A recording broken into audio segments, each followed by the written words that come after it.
Tito, capítulo 2, a partir do versículo 11. Pois a graça de Deus se manifestou, trazendo salvação a todos os homens. Ela nos ensina a abandonar a iniquidade e as paixões mundanas, para que vivamos neste presente século sóbria e justa e piedosamente, aguardando a bendita esperança e o aparecimento da glória do nosso grande Deus e Salvador, Cristo Jesus, o qual a si mesmo se deu por nós, a fim de nos remir de toda a iniquidade e purificar para si um povo todo seu, zeloso de boas obras. Eu quero falar um pouco a respeito dos ensinos da graça. Será que a graça nos ensina alguma coisa? Qual a compreensão que temos a respeito da graça de Deus? Uns acham que a graça nos dá total liberdade para o pecado, que podemos pecar e porque estamos na dispensação da graça, podemos realmente depois recorrer ao perdão de Deus. O texto que nós acabamos de ler fala que a salvação se manifestou a todos os homens. E esta salvação veio através da graça, do favor imerecido de Deus. E no versículo seguinte, que é o versículo de número 12, diz que ela quem? A graça nos ensina a abandonar, ou seja, deixar de fazer o quê? Toda a impiedade, e também deixar as paixões mundanas. Posso resumir que a graça nos ensina a deixar toda impiedade e também nos ensina a abandonar as paixões mundanas. Precisamos cada dia conhecer a graça. E quais são as suas implicações? Pois nem todos os que estão debaixo da graça estão salvos. E nem todos que dizem estar debaixo dela também serão salvos se não se converterem realmente. Então precisamos analisar muito bem o que é a graça de Deus, para não achar que a graça nos dá direito a libertinagens, a pecados e até mesmo a vivermos impiedosamente. Interessante notar no texto é que a graça se manifestou primeiramente trazendo salvação a toda a humanidade. E quando foi que isto aconteceu? Quando nos foi revelado a grande misericórdia de Deus em enviar Jesus Cristo para nos reconciliar consigo e nos dar direito à vida eterna. Através de Jesus nós temos a reconciliação com Deus. Através de Jesus nós temos a garantia da vida eterna. Porque a graça se manifestou. A graça se manifestou porque era necessária. Todos pecaram. Por isso todos estavam destituídos da glória de Deus. Hoje, através da graça de Deus, não estamos mais destituídos da graça de Deus. Temos acesso ao Senhor, temos acesso à sua palavra, temos acesso à pessoa do nosso Deus. Podemos nos relacionar com Deus como pessoa e não simplesmente como uma divindade, mas devemos nos relacionar com o nosso Deus como pessoa. O que a graça nos ensina? Ela nos ensina a abandonar a impiedade. E o que é impiedade? Impiedade é o desprezo que se tem às coisas da religião ou das coisas que merecem respeito religioso. Isso é impiedade. Impiedade não é matar. Aquele que mata é homicida. Aquele que rouba é ladrão.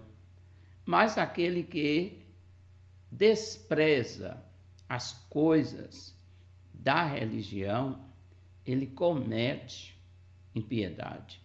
Por exemplo, aquela pessoa que não valoriza a palavra de Deus, não valoriza e nem respeita a pessoa de Deus, e nem tampouco valoriza os seus representantes, está cometendo impiedade.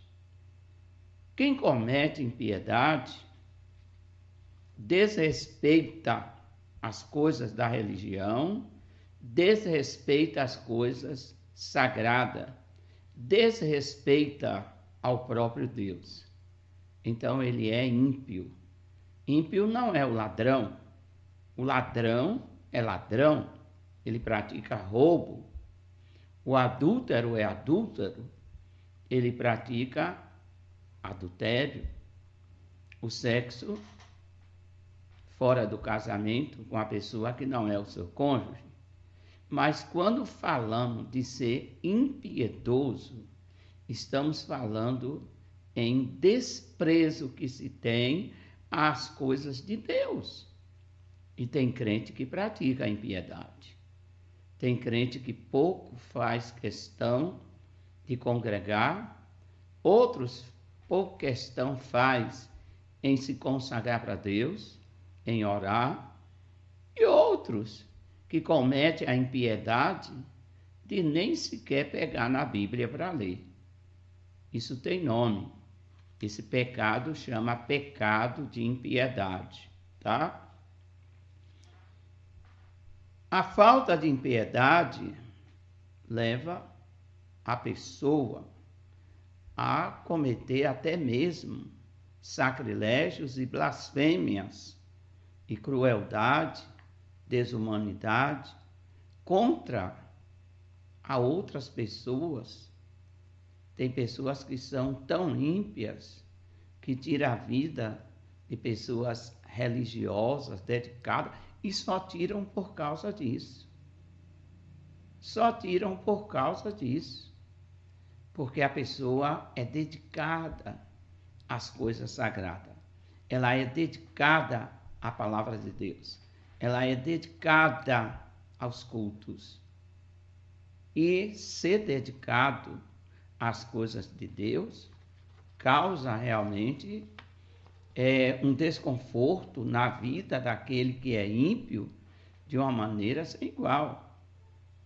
Muitos já foram agredidos fisicamente e até mortos por causa da sua fé, por defender a sua fé, por defender a sua crença, por defender o seu zelo por aquilo que crê e segue, por defender o Deus único e poderoso. Quantos não já morreram? Quantos não já foram agredidos? Quantas agressões há exatamente por causa da dedicação à fé? Quem comete essas agressividades é considerado ímpio.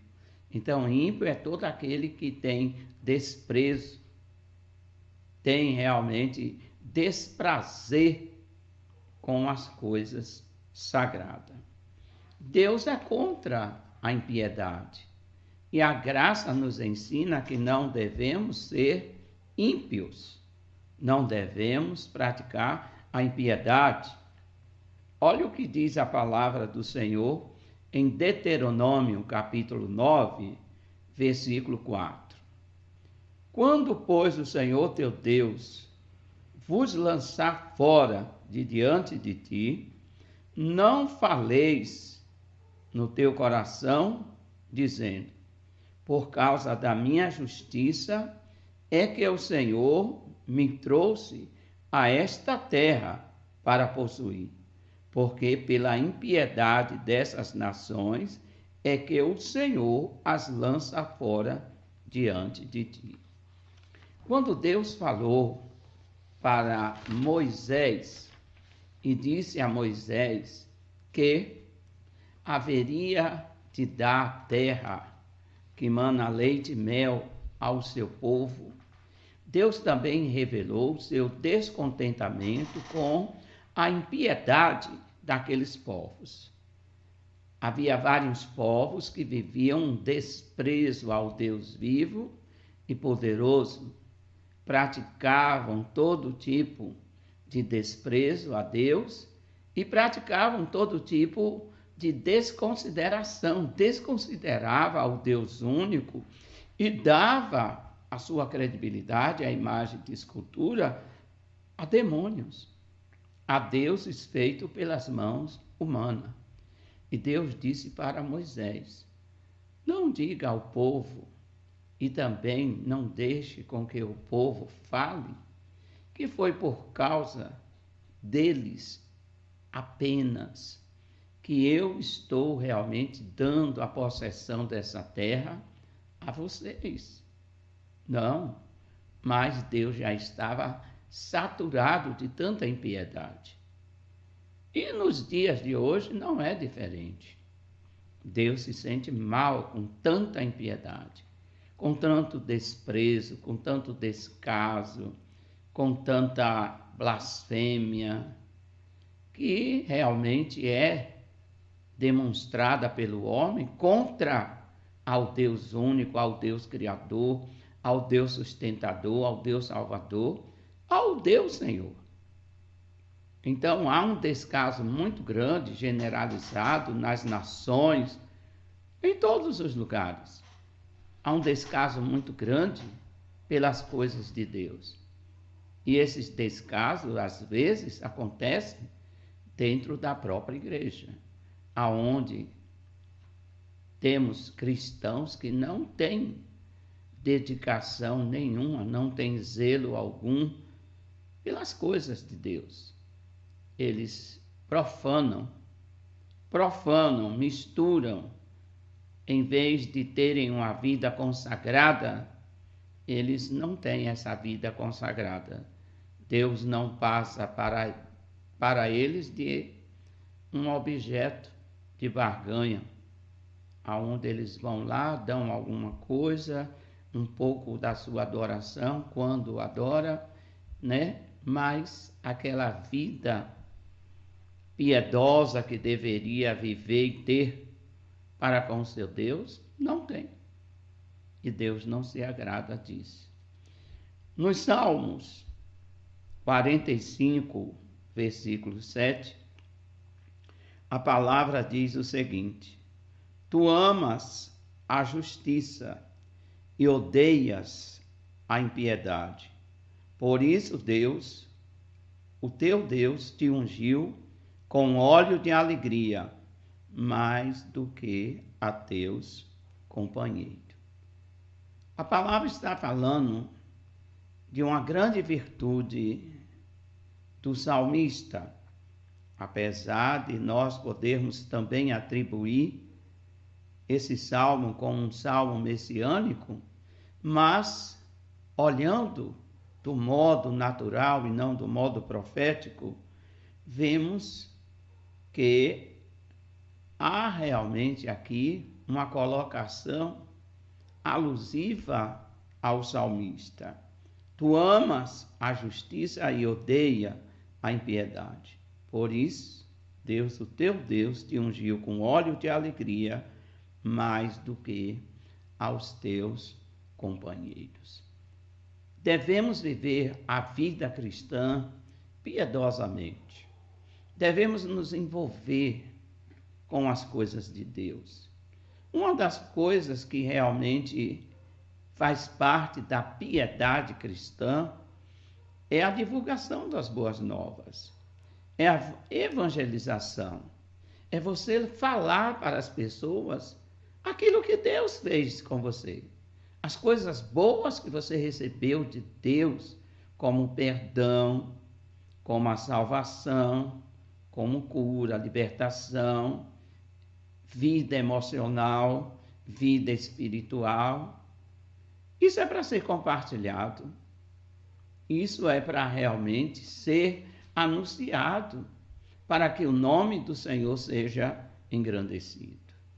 Em Provérbios capítulo 12, versículo 3, o homem não se estabelecerá pela sua impiedade, mas a raiz do justo não será removida.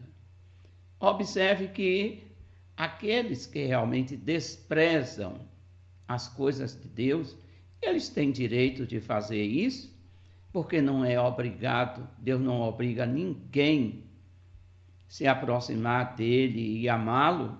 Isso tem que ser um coração voluntário, tem que partir de um coração voluntário. Isso tem que ser uma atitude, um querer do ser humano, se aproximar de Deus e amá-lo, adorá-lo, como diz a palavra do Senhor, que o primeiro mandamento é: amarás o Senhor teu Deus de todo o teu coração. Mas isso implica também em viver piedosamente.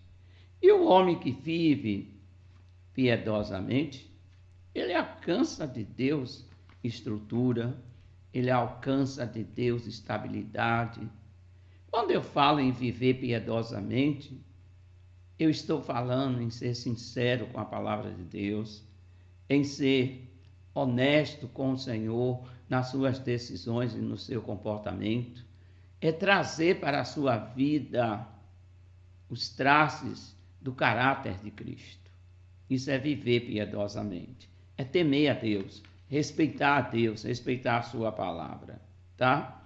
Já a palavra diz que o ímpio, aquele que vive no desprezo das coisas de Deus, não considera, aquele que vai em um templo simplesmente por desencargo de consciência. Nós temos muitas pessoas, até no meio evangélico, que vão ao templo por desencargo de consciência. Deixa eu ir hoje ali fazer alguma oração, porque eu já estou há tanto tempo sem orar, ou coisa assim. Então, é uma pessoa que não tem prazer com as coisas de Deus. Ele vive e para ele é a sua força que o sustenta. Nós devemos ser sustentados pela força de Deus, porque ele é verdadeiramente o Senhor de nossas vidas. Judas, ele escreveu algo muito interessante. Para fazer juízo contra todos e condenar dentre eles todos os ímpios, por todas as suas obras de impiedade que impiamente cometeram, e por todas as duras palavras que ímpios pecadores disseram contra ele. A quem Judas está se referindo? Aqueles que blasfemaram de Cristo, aqueles que levaram realmente na sua dureza de coração palavras ultrajantes a Jesus e a sua obra. Esses são ímpios. E quantos ímpios não há, né, que abre os seus lábios e diz que Jesus fez o que fez por nós, mas não deveria ter feito, fez de bobeira, fez para ser um herói, fez porque quis fazer. Não reconhece, não considera e nem tampouco se preocupa em verdadeiramente em conhecer a Jesus. A segunda coisa que a graça nos ensina e que devemos abandonar são as paixões mundanas. O mundo passa juntamente com as suas concupiscências, com seus desejos, diz a palavra. Mas aqueles que fazem a vontade de Deus permanecerão para sempre. Pois é. Ao ler o livro de Gálatas, nós percebemos algo bastante interessante. Olhe muito bem, ouça também o que está escrito. Os que pertencem a Cristo crucificaram a sua carne com as suas paixões e os seus desejos. Nós estamos no mundo, vivemos no mundo, mas o mundo não pode ditar regra para as nossas vidas. Não pode ser o nosso Senhor. As nossas paixões mundanas, elas devem já estar há muito tempo crucificadas com Cristo. Não podemos viver mais com os corações cheios de paixões pelo mundo. E olha que a paixão, os desejos que o mundo oferece são bastante atrativos. A mentira, a vaidade, a corrupção, o sexo ilícito. São muitas as paixões, a cobiça, a ganância, tá? A vontade de estar nos holofotes da vida, ser aplaudido por tantos e por todos, a sede de realmente se engrandecer e aquele sintoma satânico, maligno de vingança, de abater as pessoas. Tudo isso são paixões mundanas. O mundo está aí oferecendo. Está oferecendo. Mas como cristão, a Bíblia diz que nós devemos abandonar isso. Você não é um crente para humilhar as pessoas. Você não é um crente para se engrandecer, e sim para engrandecer o nome de Jesus. Você não é um crente para estar no palco e, ironicamente, olhando para quem está lá embaixo e dizer: eu cheguei e vocês vão continuar aí até morrerem. Não, o Evangelho não é para isso. O Evangelho não é para isso. Jesus não nos salvou para isso, para sermos mundanos e com rótulos de cristãos, para estarmos perdidos e com um letreiro de salvo. Não é para estarmos com letreiros, não é para termos uma fachada, mas é para termos uma constância, uma realidade plena, absoluta naquilo que Deus realmente nos deu. O Senhor nos deu a salvação, a simplicidade, a modéstia, a moderação. Ele nos deu essas coisas como riquezas, porque o nosso dinheiro vai embora. As nossas fortunas, elas desaparecerão, mas aquilo que está dentro de nós permanecerá para todo sempre. O que são paixões mundanas? São sentimentos fortes que temos por algo ou por alguém. Quando algo me atrai e esse algo não é Deus, Isso pode me levar a loucas paixões. E eu posso ser atraído até por um objeto, posso ser atraído por pessoas. Tem pessoas que são atraídas pela fama e para se tornarem famosas, elas esquecem de tudo, de todos. Esquecem que tem uma família, esquecem até que tem uma alma e um espírito. Em nome da fama e da riqueza monetária, quantas pessoas não desprezam e não desprezaram Deus? Quantas pessoas não fizeram pactos com demônios e ofereceram sangue, alma, vida para demônios em troca de fama, em troca de bens, em nome de uma grande paixão, em nome realmente de uma paixão mundana. Paixão mundana também pode ser a natureza do homem, o seu ponto de vista, o seu trabalho. Pode ser algo muito forte que te atrai, como um filho, uma esposa, um esposo. Tudo aquilo que rouba o lugar de Deus é porque você está atraído, apaixonado por algo desse mundo. Não deixe que esse mundo tire o brilho da presença de Deus da sua vida. Tire o brilho, a imagem de Cristo, que tanto Ele quer refazer em você e em mim. Cristo quer refazer a imagem que Ele desenhou em nossas vidas lá na criação. E nós, através do pecado, sujamos essa imagem, riscamos, borramos, e hoje ela está completamente desfocada. Mas a graça de Deus, através da pessoa do Espírito Santo, quer nos levar ao novo nascimento, a uma regeneração genuína, para que sejamos cada vez mais semelhantes a Cristo, para que venhamos voltar à nossa originalidade. Fomos feitos semelhantes ao Senhor, fomos feitos bem parecidos com Jesus Cristo, tá? Paixões mundanas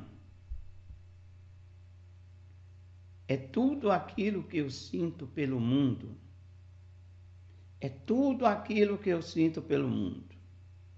É aquilo que está nesse mundo e ainda me atrai, mesmo eu estando dentro da igreja.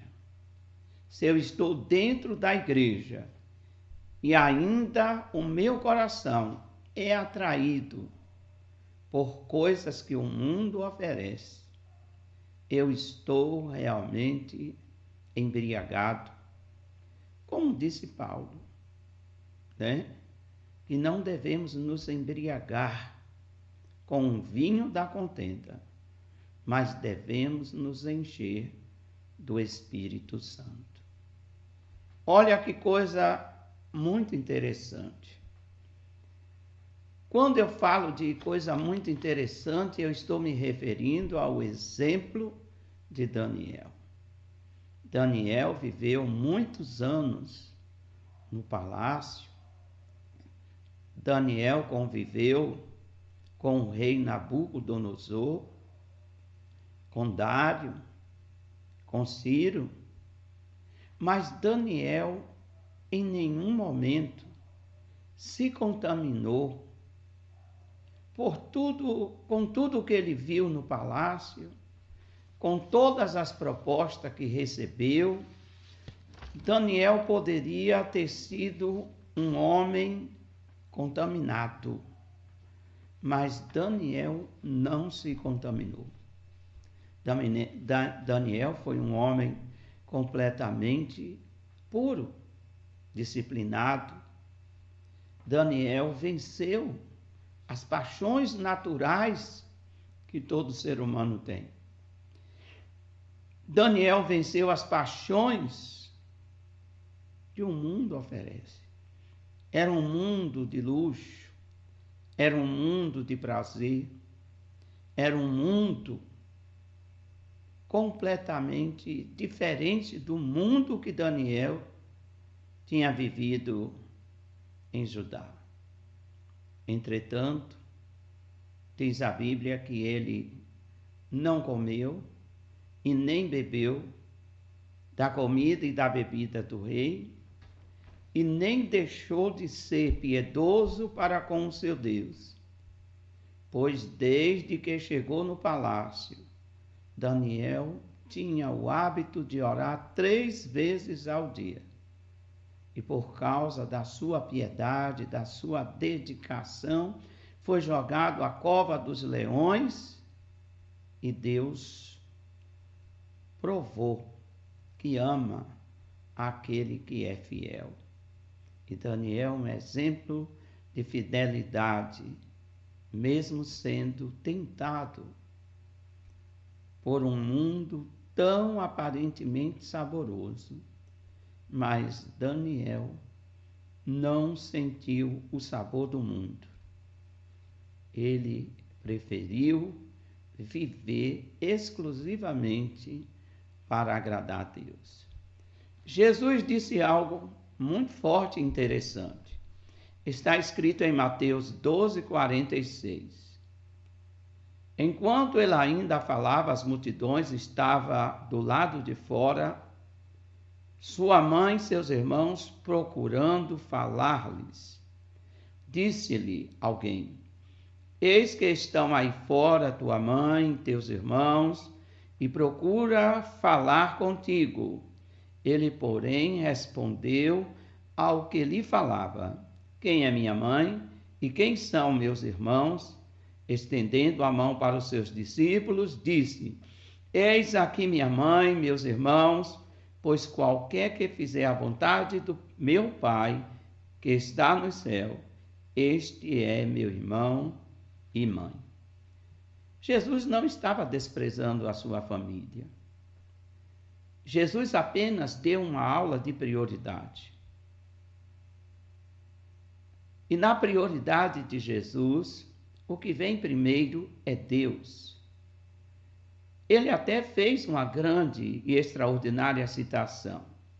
Ele diz: buscar em primeiro o reino dos céus, e as demais coisas vos serão acrescentadas. Isso quer dizer que devemos priorizar Deus, a sua palavra, a nossa adoração, o nosso momento de relacionamento com Deus, o nosso culto, a nossa piedade para com o Senhor. Devemos priorizar isso. Isso deve vir em primeiro lugar. Isso deve ser a primeira coisa e a coisa mais importante de nossas vidas. Eu quero citar para você algumas coisinhas que são paixões mundanas e não percebemos. Como, por exemplo, deixar de cear para estar em um lazer, em um prazer. Tem pessoas que é assim. Elas criam, uma alternativa para não estar na Santa Ceia, no dia da Santa Ceia. Elas preferem o lazer, elas preferem ir aonde pode ir depois e despriorizam aquilo que é para ser priorizado. Comete impiedade em vez de cometer a piedade, de praticar a piedade. Trocar as atividades espirituais por atividades naturais ou divertimentos. Tem pessoas que elas preferem ir a um cinema do que ir a um culto. Elas preferem realmente ir se divertir, ficar em casa para assistir o futebol na quarta-feira à noite, do que ir ao culto. porque acha que aquele momento de oração, de adoração, de ouvir a palavra é enfadonho. Isso é uma paixão mundana. Se o teu time de futebol ainda mexe no teu coração, isso é um sinal de que você ainda é idólatra. Porque idolatria não é apenas se curvar diante de uma imagem de escultura, mas também é se render num sofá e priorizar uma partida de futebol, colocando-a muito mais importante do que estar na presença de Deus.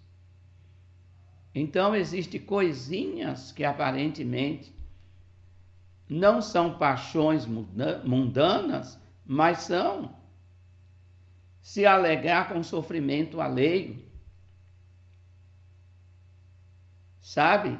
Sentir prazer em ver uma pessoa sofrendo é uma paixão mundana. Outra coisa é não se firmar no certo, porque o errado o atrai. Valoriza mais o que é errado, valoriza mais os boatos, as calúnias, até repassa as calúnias como se fossem verdade. Isso são paixões mundanas. E a graça de Deus diz que essas paixões mundanas devem ser abandonadas.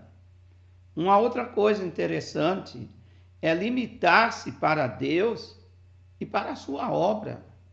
Tem gente que é limitadíssimo para com as coisas de Deus. Tem gente que é muito limitado, se oferta ao mínimo quando oferta, se dizima, sai fazendo realmente propaganda de ser um grande dizimista, se dizima, toca a trombeta, quando oferta, faz aquela oferta como se fosse para os homens, para receber recompensa dos homens. Isso também são paixões mundanas, impiedade. Falta de simplicidade. A Bíblia nos chamou para sermos simples, tá? Temos que ser simples. Insensibilidade espiritual também é uma paixão mundana. Quando eu sou insensível, eu percebo tudo, menos a presença de Deus. E não é assim. Tem pessoas que vão ao culto, elas percebem tudo, mas não percebem a presença de Deus. Percebem o vestido da irmã, o calçado daquele outro, o terno daquele pastor, mas não percebem a presença de Deus.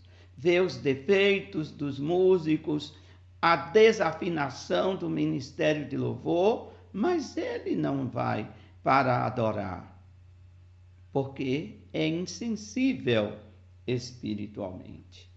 Meus amados, aqui está um grande relato da palavra de Deus, aonde ela nos diz que a graça nos ensina a abandonarmos a impiedade e as paixões mundanas. Eu quero concluir dizendo que a graça nos ensina duas coisas extraordinárias. Primeiro, é que devemos viver justamente, devemos viver em justiça, devemos ter uma boa reputação, devemos ter seriedade, ser sérios, devemos ter tranquilidade de espírito, devemos ter prudência na administração dos nossos negócios para sermos justos, não praticarmos o ganho ilícito, não sermos, gananciosos a ponto de tirar do nosso próximo aquilo que ele não tem condições de dar e tirar a força. E se apoderar de algo, de alguém à força, é injustiça, para não dizer que é roubo. Devemos ser submissos à vontade de Deus, a evitar os extremos, porque todos os extremos são perigosos. A graça nos ensina que devemos viver piedosamente. E o que é isso? Viver piedosamente é ter prazer nas coisas de Deus, é ter prazer em ser cristão e um bom cristão, é ser responsável, é ser dedicado para fazer o bem, para engrandecer o reino de Deus. Você foi chamado para fazer o reino de Deus prosperar na terra, e você prospera o reino de Deus na terra com seus talentos, com as suas contribuições, com a sua vida. É amar, é priorizar a vida cristã, priorizar a família, priorizar os relacionamentos, as amizades, independente do retorno. É ter compromisso com a sua congregação, com o local aonde você é treinado para a vida eterna. Então, saiba disso, que Deus, através da sua infinita graça, nos ensina que devemos viver uma vida diferente. Devemos viver uma vida diferente. Que Deus te abençoe e te guarde e absorva os ensinos da graça para a sua vida.